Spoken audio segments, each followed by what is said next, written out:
sir. Yes.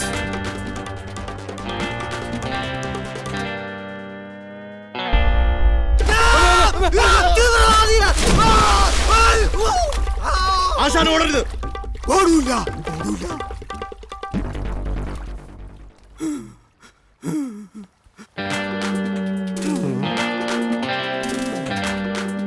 ഓഹോ, നീയായിരുന്നു. നിന്നെ ഒരിക്കലും ഇങ്ങോട്ട് കടത്തി വിടരുതെന്നാണല്ലോ ഞാൻ പറഞ്ഞിരുന്നത്. കടത്തി വിട്ടില്ല, അതുകൊണ്ട് മതിൽ ചാടിയാ ഞാൻ വന്നത്. എന്നെ ഒന്ന് കടാക്ഷിക്കണം. തണുക്കുന്നു.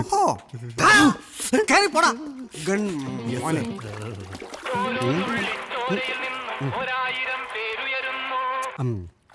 ആ ഹലോ, സമരമെന്ന് പറഞ്ഞ് കുറ്റിക്കാട്ടി നടന്നതൊന്നും എന്നെ കൊണ്ട് പറയിക്കണ്ട. അത് പറഞ്ഞപ്പോ ആർക്ക് ചൊറിഞ്ഞെന്ന്? എടോ, അതൊക്കെ ഈ PP ശശിയുടെ നാടൻ ശൈലിയല്ലടോ. ആ വരട്ടടോ. എത്ര പത്രക്കാർ വന്നാലും കടക്ക് പുറത്ത് എന്ന് പറഞ്ഞ് പാറ്റൻ ടാങ്ക് പോലെ നിൽക്കും ഈ PP ശശി. അതാണ് ഞങ്ങളുടെ പാർട്ടിയുടെ പുതിയ മുദ്രാവാക്യം. പറഞ്ഞുകൂട്. ആശാൻ, എന്റെ തൊപ്പി. നിന്റെ കുപ്പി. ഞാൻ മന്ത്രിയായപ്പോൾ ആദ്യം അന്വേഷിച്ചത് തന്റെ തൊപ്പിയാ. അത് കുറെ കാലമായിട്ട് എന്റെ മേശപ്പുറത്ത് പേപ്പർ വെയിറ്റ് ആയിട്ട് ഇരിപ്പുണ്ട്. ഇനി കുറെ കാലം അതവിടെ ഇരിക്കുകയും ചെയ്യും. എന്താണോ തന്റെ നെറ്റിയിലൊരു തിലകക്കുറി? അത് പാർട്ടി ചിഹ്നം പോലെ ഉണ്ടല്ലോ.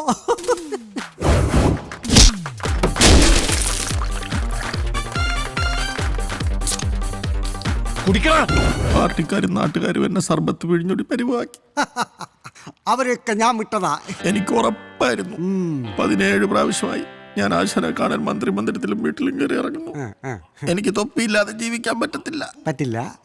വിപ്ലവ സിംഹമേ, കനിയണം.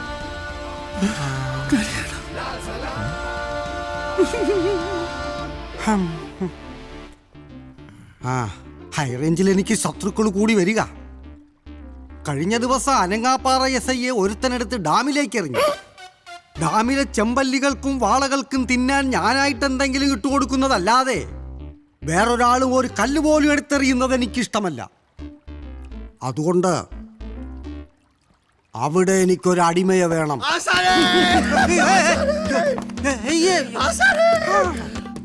അടിമ ഞാനാണ് ആശാനെ, അടിമ ഞാനാണ് ആശാനെ. പിള്ളേരെ ഞാൻ പൊന്നുപോലെ നോക്കിക്കോളാം. എന്നെ കൈവിടരുത് ആശാനെ, എന്നെ കൈവിടരുത്. മര്യാദയ്ക്ക് ചോദിച്ചപ്പോ അയാൾക്ക് മുട. മന്ത്രിയായതിന്റെ അഹങ്കാരം. അവസാനം ഞാൻ മുറിയുടെ വാതിലടച്ച് കുറ്റിയിട്ടു.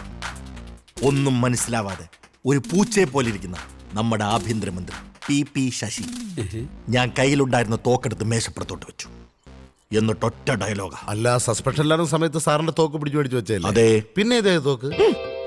നിന്റെ അപ്പനെ കൊല്ലം ഞാൻ പഠിച്ച പുതിയ തോക്ക്. കഥ കേൾക്കണ റാസ്കൽ. സാർ, PC എന്നെ കുറിച്ചൊന്ന് പറഞ്ഞു കൊടുത്തേരെ. ഞാൻ പറഞ്ഞതാ സാറേ, അവൻ മറന്നു പോയതായിരിക്കും.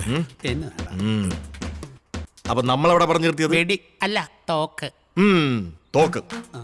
എന്നിട്ട് ഞാൻ പറഞ്ഞു, ആശാൻ ഒന്ന് തീരുമാനിക്കാം. ഒന്നുകിൽ എന്റെ തൊപ്പിയുമായി ഞാൻ ഈ വാതിൽ കടന്നു, ഇല്ലെങ്കിൽ എന്റെ ഈ ഉണ്ട ആശാന്റെ നെഞ്ച് കടന്നു പോകും. ഇതിലേത് വേണമെന്ന് ആശാന് തീരുമാനിക്കാം. എല്ലാവരും ഒന്ന് പേടിച്ചു. എങ്ങും നിശബ്ദത, ഭയപ്പെടുത്തുന്ന നിശബ്ദത. സാറേ,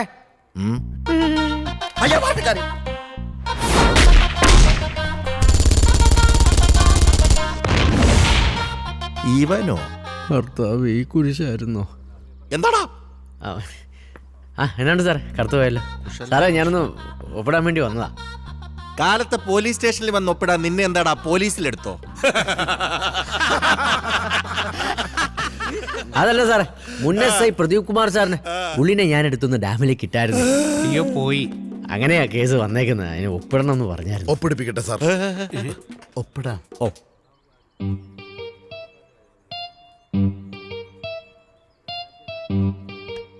ഇതെന്നതാടാ, മലയോ? അല്ല, ഷൂ. ഒരു ഷൂ. നിന്റെ വടംവലി അലമ്പും ഒക്കെ ഇപ്പോഴും ഉണ്ടോടാ? പടംവലി പിന്നെ നമ്മുടെ ജീവവായു അല്ലേ സാറേ. അലമ്പൊന്നും ഇല്ലെന്ന്. ശരിക്കും മറ്റേ സാറിന് ഞാൻ ഒന്നും ചെയ്തതല്ല. പുള്ളി കാല് തെറ്റിയൊക്കെ വെള്ളത്തിൽ പോയതാന്ന്. അങ്ങനെയാണെങ്കിൽ നിനക്ക് കൊള്ളാം. ഇല്ലെങ്കിൽ നിന്റെ നട്ടലൂരി ഞാൻ ലാത്തി ഉണ്ടാക്കും. അത് പിന്നെ എനിക്ക് അറിഞ്ഞൂടാ. എല്ലാ ആഴ്ച ഇവിടെ ഒന്ന് ഒപ്പിട്ടോണം. ജില്ല വിട്ടു പോകാൻ പാടില്ല. എന്നാ പിന്നെ ഒരു 6 മാസമെങ്കിലും ഒപ്പ് ഇപ്പൊ തന്നെ കിട്ടേക്കാം. നല്ല കാര്യല്ലേ സാറേ? അങ്ങനെയൊന്നും പറ്റൂല പാപ്പ. പറ്റൂലേ? ശരി. കുമാരനോ? എന്തോ അവന് ഇച്ചിരി ബഹുമാനക്കുറവുണ്ട്. ആ, അവനെ എത്രയും വേഗം അകത്താക്കി മര്യാദ പഠിപ്പിക്കണം. ശരി സാർ. ഉം.